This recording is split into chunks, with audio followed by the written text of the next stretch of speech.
Kitavach. So I'll tell you Maisa, one of the great Chassidish Rebbes was the Rebbe Rabunim from Shizcha. So the Rebbe Rabunim, in his younger years, very often would frequent one of the great Chassidish Rebbes of the earlier generation, Rav Moshe Sasover. Rav Moshe was known as a big Makarev. He would travel around, a big Oiv Yisrael. He would help Neshamas.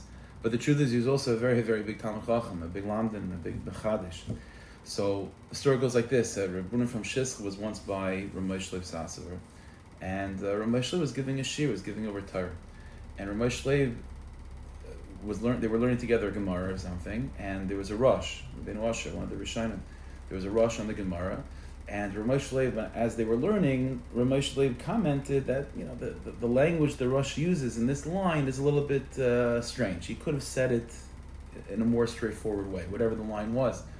And so Rabbunim is okay, I hear. And because of that question, Rav Moshe went on to say this unbelievable chiddush, this unbelievable new idea in the Gemara, which answered that little, funny line that the Rosh said. But it was like a huge, huge chiddush.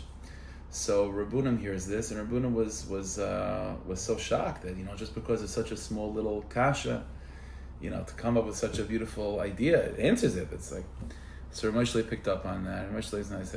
He said, you have the order reversed. I thought of the chiddush. I thought of the idea. And to me, the idea it resonated as true. But then you have to find a kasha, to sort of package it in.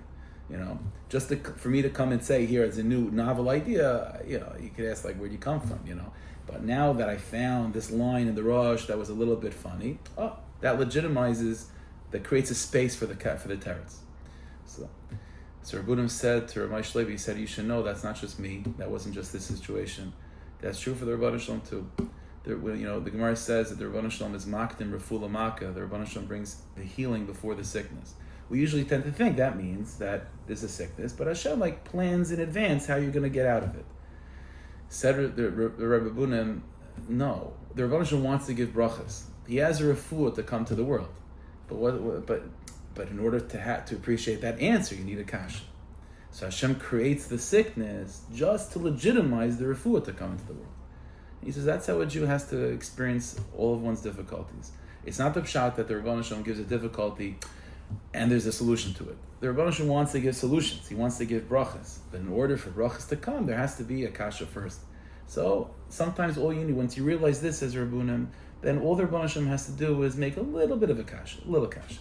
Once you realize that that's the system, a little kasha, like a little line in the rush that's a little bit off, and that's all the space that you need in order to bring big truths and big brachas into the world.